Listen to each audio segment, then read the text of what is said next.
ओम शांति। 14 मई 2025 के ईश्वरीय महावाक्य। पहले सुनते हैं मुरली के मुख्य पॉइंट्स। बाबा ने कहा, तुम्हारा कमांडर एक ही है जो तुम बच्चों को कांटों से फूल बनाते हैं। वह पतित पावन भी है, खिवैया भी है और बागवान भी। बाप आए ही हैं तुम्हारा पुरुषार्थ कराने। यह लास्ट चांस है, अब देरी नहीं करनी। मौत सामने खड़ी है, उससे पहले याद की यात्रा करो। बाबा ने कहा, हर एक को अपना चार्ट रखना चाहिए कि आज मैंने सारे दिन में क्या क्या किया। झरमुई झगमुई में अपना टाइम वेस्ट मत करो। ऐसा ना हो अंत समय पश्चाताप करना पड़े। उस समय पढ़ाई का टाइम नहीं रहेगा, फिर अफसोस करेंगे कि हमने क्या किया। नापास होंगे तो सजा खानी पड़ेगी। इसलिए बाप राय देते हैं, अच्छी रीति पढ़ लो। लास्ट में बाबा ने कहा, पवित्र रहना तो अच्छा है, कोई के संग में आकर लूज नहीं होना चाहिए। बुद्धि में रहे हम भाई बहन हैं, फिर नाम रूप में क्यों फंसे। अब तुमको राइट बुद्धि मिली है, इसलिए राइट काम ही करना है। जो बाप को याद नहीं करते, सर्विस भी नहीं करते, तो रोंग काम ही होता रहता है। और अब सुनते हैं महावाक्यों को विस्तार से। मुरली का सार। मीठे बच्चे, अभी तुम संगम पर हो। तुम्हें पुरानी दुनिया से ताल्लुक नाता तोड़ देना है, क्योंकि यह पुरानी दुनिया अब खत्म होनी है। प्रश्न, संगम की कौन सी विशेषता सारे कल्प से न्यारी है? उत्तर, संगम की ही विशेषता है। पढ़ते यहाँ हो, प्रारब्ध भविष्य में पाते हो। सारे कल्प में ऐसी पढ़ाई नहीं पढ़ाई जाती जिसकी प्रारब्ध दूसरे जन्म में मिले। अभी तुम बच्चे मृत्यु लोक में पढ़ रहे हो, अमर लोक के लिए, और कोई दूसरे जन्म के लिए पढ़ता नहीं। गीत, दूर देश का रहने वाला आया देश पराये में। ओम शांति। दूर देश का रहने वाला कौन, यह तो कोई भी जानते नहीं। क्या उनको अपना देश नहीं है जो पराये देश में आए हैं? वह अपने देश में नहीं आते हैं। यह रावण राज्य पराया देश है ना। क्या शिव बाबा अपने देश में नहीं आते हैं? अच्छा, रावण का प्रदेश कौन सा है और देश कौन सा है?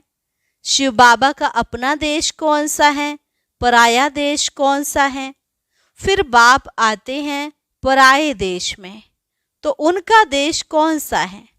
अपने देश की स्थापना करने आते हैं, लेकिन क्या वह अपने देश में खुद आते हैं?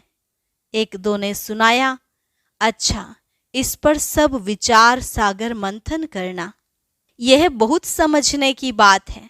रावण का पराया देश बताना बहुत सहज है। राम राज्य में कभी रावण आता नहीं। बाप को रावण के देश में आना पड़ता है, क्योंकि रावण राज्य को चेंज करना होता है। यह है संगम युग। वह सतयुग में भी नहीं आते, कलयुग में भी नहीं आते, संगम युग पर आते हैं। तो यह राम का भी देश है, रावण का भी देश है। इस किनारे राम का, उस किनारे रावण का है। संगम है ना। अभी तुम बच्चे संगम पर हो, ना इस तरफ ना उस तरफ हो। अपने को संगम पर समझना चाहिए। हमारा उस तरफ ताल्लुक नहीं है। बुद्धि से पुरानी दुनिया से ताल्लुक तोड़ना पड़ता है। रहते तो यहाँ ही हैं, परंतु बुद्धि से जानते हैं यह पुरानी दुनिया ही खत्म होनी है। आत्मा कहती है, अभी मैं संगम पर हूँ। बाप आया हुआ है। उनको खिवैया भी कहते हैं। अभी हम जा रहे हैं। कैसे? योग से। योग के लिए भी ज्ञान है, ज्ञान के लिए भी ज्ञान है। योग के लिए समझाया जाता है, अपने को आत्मा समझो, फिर बाप को याद करो। यह भी ज्ञान है ना। ज्ञान अर्थात समझाने। बाप मत देने आए हैं। कहते हैं अपने को आत्मा समझो। आत्मा ही 84 जन्म लेती है। बाप बच्चों को ही विस्तार से बैठ समझाते हैं, अभी यह रावण राज्य खत्म होना है। यहाँ है कर्म बंधन, वहाँ है कर्म संबंध। बंधन दुख का नाम है, संबंध सुख का नाम है। अब कर्म बंधन को तोड़ना है। बुद्धि में है, हम इस समय ब्राह्मण संबंध में हैं, फिर दैवी संबंध में जाएंगे। ब्राह्मण संबंध का यह एक ही जन्म है, फिर 8 और 12 जन्म दैवी संबंध में होंगे। यह ज्ञान बुद्धि में है, इसलिए कलयुगी छीछी कर्म बंधन से जैसे ग्लानि आती है, इस दुनिया के कर्म बंधन में अभी रहना नहीं है। बुद्धि मिलती है, यह सब है आसुरी कर्म बंधन। हम भी गुप्त एक यात्रा पर हैं, यह बाप ने यात्रा सिखलाई है। फिर इस कर्म बंधन से न्यारे हो हम कर्मातीत हो जाएंगे। यह कर्म बंधन अब टूटना ही है। हम बाप को याद करते हैं कि पवित्र बन, चक्र को समझ, चक्रवर्ती राजा बने। पढ़ रहे हैं, फिर उनका एम ऑब्जेक्ट प्रारब्ध भी चाहिए ना। तुम जानते हो, हमको पढ़ाने वाला बेहद का बाप है। बेहद के बाप ने हमको 5000 वर्ष पहले पढ़ाया था। यह ड्रामा है ना। जिनको कल्प पहले पढ़ाया था उनको ही पढ़ाएंगे, आते रहेंगे, वृद्धि को पाते रहेंगे। सब तो सतयुग में नहीं आएंगे, बाकी सब जाएंगे वापिस घर। इस पार है नरक, उस पार है स्वर्ग। उस पढ़ाई में तो समझते हैं हम यहाँ पढ़ते हैं, फिर प्रारब्ध भी यहाँ पाएंगे। यहाँ हम पढ़ते हैं संगम युग पर। इनकी प्रारब्ध हमको नई दुनिया में मिलेगी। यह है नई बात। दुनिया में ऐसे कोई नहीं कहेंगे कि तुमको इसकी प्रारब्ध दूसरे जन्म में मिलेगी। इस जन्म में अगले जन्मों की प्रारब्ध पाना, यह सिर्फ इस संगम युग पर ही होता है। बाप भी आते ही संगम युग पर हैं। तुम पढ़ते हो पुरुषोत्तम बनने के लिए। एक ही बार भगवान ज्ञान सागर आकर पढ़ाते हैं नई दुनिया अमरपुरी के लिए। यह तो है कलयुग, मृत्यु लोक। हम पढ़ते हैं सतयुग के लिए, नरकवासी से स्वर्गवासी होने के लिए। यह है पराया देश, वह है अपना देश। उस अपने देश में बाप को आने की दरकार नहीं है। वह देश बच्चों के लिए ही है। वहाँ सतयुग में रावण का आना नहीं होता है, रावण गुम हो जाता है। फिर आएगा द्वापर में तो बाप भी गुम हो जाता है। सतयुग में कोई भी उनको जानते नहीं तो याद भी क्या करेंगे। सुख की प्रारब्ध पूरी होती है तो फिर रावण राज्य शुरू होता है। इनको पराया देश कहा जाता है। अभी तुम समझते हो हम संगम युग पर हैं। हमको रास्ता दिखलाने वाला बाप मिला है। बाकी सब धक्के खाते रहते हैं। जो बहुत थके हुए होंगे, जिन्होंने कल्प पहले रास्ता लिया होगा, वह आते रहेंगे। तुम पंडे सबको रास्ता बताते हो। यह है रूहानी यात्रा का रास्ता। सीधे चले जाएंगे सुख धाम। तुम पंडे पांडव संप्रदाय हो। पांडव राज्य नहीं करेंगे। राज्य न पांडवों को न कौरवों को है। दोनों को ताज नहीं है। भक्ति मार्ग में दोनों को ताज दे दिया है। अगर दें भी तो कौरवों को लाइट का ताज नहीं देंगे। पांडवों को भी लाइट नहीं दे सकते क्योंकि पुरुषार्थी हैं। चलते चलते गिर पड़ते हैं, तब किसको देवें? इसलिए ये सब निशानी विष्णु को दी हैं क्योंकि वह पवित्र है। सतयुग में सब पवित्र संपूर्ण निर्विकारी होते हैं। पवित्रता की लाइट का ताज है। इस समय तो कोई पवित्र नहीं है। सन्यासी लोग कहलाते हैं कि हम पवित्र हैं, परंतु दुनिया तो पवित्र नहीं है ना। जन्म फिर भी विकारी दुनिया में ही लेते हैं। यह है रावण की पतितपुरी। पावन राज्य सतयुग नई दुनिया को कहा जाता है। अब तुम बच्चों को बाप बागवान कांटों से फूल बनाते हैं। वह पतित पावन भी है, खिवैया भी है, बागवान भी है। बागवान आए हैं कांटों के जंगल में, तुम्हारा कमांडर तो एक ही है। यादवों का कमांडर चीफ शंकर को कहें, यूं तो वे कोई विनाश कराते नहीं हैं, जब समय होता है तो लड़ाई लगती है। कहते हैं शंकर की प्रेरणा से मूसल आदि बनते हैं। ये सब कहानियां बैठ बनाई हैं। पुरानी दुनिया खत्म तो जरूर होनी है। मकान पुराना होता है तो गिर पड़ता है, मनुष्य मर जाते हैं। यह भी पुरानी दुनिया खत्म होनी है। यह सब दबकर मर जाएंगे, कोई डूब मरेंगे, कोई शोक में मरेंगे। बोम शादी की जहरीली वायु भी मार डालेगी। बच्चों की बुद्धि में है कि अभी विनाश होना ही है, हम उस पार जा रहे हैं। कलयुग पूरा हो, सतयुग की स्थापना जरूर होनी है, फिर आधा कल्प लड़ाई होती ही नहीं। अभी बाप आए हैं पुरुषार्थ कराने, यह लास्ट चांस है। देरी की तो फिर अचानक ही मर जाएंगे, मौत सामने खड़ा है। अचानक बैठे बैठे मनुष्य मर जाते हैं। मरने के पहले तो याद की यात्रा करो। अभी तुम बच्चों को घर जाना है, इसलिए बाप कहते हैं बच्चे घर को याद करो। इसमें अंतमति सो गति हो जाएगी, घर चले जाएंगे। परंतु सिर्फ घर को याद करेंगे तो पाप विनाश नहीं होंगे। बाप को याद करेंगे तो पाप विनाश हो और तुम अपने घर चले जाएंगे। इसलिए बाप को याद करते रहो, अपना चार्ट रखो तो मालूम पड़ेगा सारे दिन में हमने क्या किया। 5-6 वर्ष की आयु से लेकर अपनी लाइफ में क्या क्या किया वह भी याद रहता है। ऐसे भी नहीं सारा टाइम लिखना पड़ता है, ध्यान में रहता है। बगीचे में बैठ बाबा को याद किया, दुकान पर कोई ग्राहक नहीं है, हम याद में बैठे रहे, अंदर में नोट रहेगा। अगर लिखना चाहते हो तो फिर डायरी रखनी पड़े।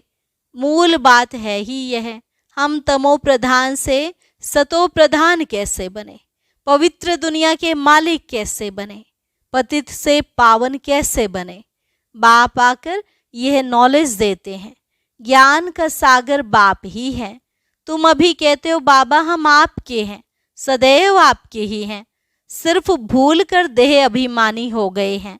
अभी आपने बताया है तो हम फिर देही अभिमानी बनते हैं। सतयुग में हम देही अभिमानी थे, खुशी से एक शरीर छोड़ दूसरा लेते थे। तो तुम बच्चों को यह सब धारणा कर फिर समझाने लायक बनना है तो बहुतों का कल्याण होगा। बाबा जानते हैं ड्रामा अनुसार, नंबरवार पुरुषार्थ अनुसार सर्विसेबल बन रहे हैं। अच्छा किसको झाड़ आदि नहीं समझा सकते हो? भला यह तो सहज है ना, किसको भी बोलो तुम अपने को आत्मा समझ बाप को याद करो, यह तो बिल्कुल सहज है। यह बाप ही कहते हैं मुझे याद करो तो विकर्म विनाश होंगे, और कोई मनुष्य कह ना सके सिवाय तुम ब्राह्मणों के। और कोई ना आत्मा को न परमात्मा बाप को जानते हैं, ऐसे ही सिर्फ कह देंगे तो किसको तीर लगेगा नहीं। भगवान का रूप जानना पड़े। ये सब नाटक के एक्टर्स हैं। हर एक आत्मा शरीर के साथ एक्ट करती है। एक शरीर छोड़ दूसरा ले फिर पार्ट बजाती है। वह एक्टर्स कपड़े बदली कर भिन्न भिन्न पार्ट बजाते हैं, तुम फिर शरीर बदलते हो। वो कोई मेल व फीमेल की ड्रेस पहनेंगे अल्पकाल के लिए, यहाँ मेल का चोला लिया तो सारी आयु मेल ही रहेंगे। वह हद के ड्रामा, यह है बेहद का। पहली पहली मुख्य बात है बाप कहते हैं मुझे याद करो। योग अक्षर भी काम में नहीं लाओ, क्योंकि योग तो अनेक प्रकार के सीखते हैं, वह सब है भक्ति मार्ग। अब बाप कहते हैं मुझे याद करो और घर को याद करो, तो तुम घर में चले जाएंगे। शिव बाबा इनमें आकर शिक्षा देते हैं। बाप को याद करते करते तुम पावन बन जाएंगे, फिर पवित्र आत्मा उड़ जाएगी। जितना जितना याद किया होगा, सर्विस की होगी, उतना वह ऊंच पद पाएंगे। याद में ही बहुत विघ्न पड़ते हैं। पावन नहीं बनेंगे तो फिर धर्मराजपुरी में भी सजाएं खानी पड़ेंगी, इज्जत भी जाएगी, पद भी भ्रष्ट होगा। पिछाड़ी में सब साक्षात्कार होंगे, परंतु कुछ कर नहीं सकेंगे। साक्षात्कार कराएंगे, तुमको इतना समय समझाया फिर भी याद नहीं किया, पाप रह गया, अब खाओ सजा। उस समय पढ़ाई का टाइम नहीं रहता, अफसोस करेंगे हमने क्या किया, नाहक टाइम गंवाया, परंतु सजा तो खानी पड़े, कुछ हो थोड़े ही सकेगा। नापास हुए तो हुए, फिर पढ़ने की बात नहीं। उस पढ़ाई में तो नापास हो फिर पढ़ते हैं, यह तो पढ़ाई ही पूरी हो जाएगी।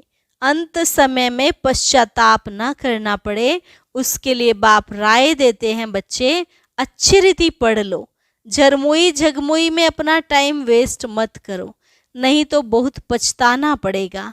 माया बहुत उल्टे काम करा देती है, चोरी कभी नहीं की होगी वह भी कराएगी। पीछे स्मृति आएगी कि हमको तो माया ने धोखा दे दिया। पहले दिल में ख्याल आता है फलानी चीज उठाऊं, बुद्धि तो मिली है राइट व रोंग की, यह चीज उठाऊं तो रोंग होगा, नहीं उठाएंगे तो राइट होगा। अब क्या करना है, पवित्र रहना तो अच्छा है ना, संग में आकर लूज नहीं होना चाहिए। हम भाई भाई हैं, फिर नाम रूप में क्यों फंसे, देह अभिमान में नहीं आना है। परंतु माया बड़ी जबरदस्त है, माया रोंग काम कराने के संकल्प लाती है। बाप कहते हैं तुमको रोंग काम करना नहीं है, लड़ाई चलती है फिर गिर पड़ते हैं, फिर राइट बुद्धि आती ही नहीं। हमको राइट काम करना है, अंधों की लाठी बनना है, अच्छे से अच्छा काम है यह है। शरीर निर्वाह के लिए समय तो है, रात को नींद भी करनी है, आत्मा थक जाती है फिर सो जाती है, शरीर भी सो जाता है, तो शरीर निर्वाह के लिए आराम करने के लिए टाइम तो है, बाकी समय मेरी सर्विस में लग जाओ। याद का चार्ट रखो, लिखते भी हैं फिर चलते चलते फेल हो जाते हैं, बाप को याद नहीं करते, सर्विस नहीं करते तो रोंग काम होता रहता है। अच्छा, मीठे मीठे सिकिलधे बच्चों प्रति मात पिता बाप दादा का याद प्यार और गुड मॉर्निंग। रूहानी बाप की रूहानी बच्चों को नमस्ते, रूहानी बच्चों की रूहानी बाप दादा को नमस्ते नमस्ते, गुड मॉर्निंग। शुक्रिया बाबा, शुक्रिया। धारणा के लिए मुख्य सार, झरमुई झगमुई में अपना टाइम वेस्ट नहीं करना है, माया कोई भी उल्टा काम न कराए यह ध्यान रखना है। संग दोष में आकर कभी लूज नहीं होना है, देह अभिमान में आकर किसी के नाम रूप में नहीं फंसना है। दूसरी पॉइंट, घर की याद के साथ साथ बाप को भी याद करना है, याद के चार्ट की डायरी बनानी है, नोट करना है हमने सारे दिन में क्या क्या किया, कितना समय बाप की याद में रहे। वरदान, नम्रता रूपी कवच द्वारा व्यर्थ के रावण को जलाने वाले सच्चे स्नेही सहयोगी भव। नम्रता रूपी कवच द्वारा व्यर्थ के रावण को जलाने वाले सच्चे स्नेही सहयोगी भव।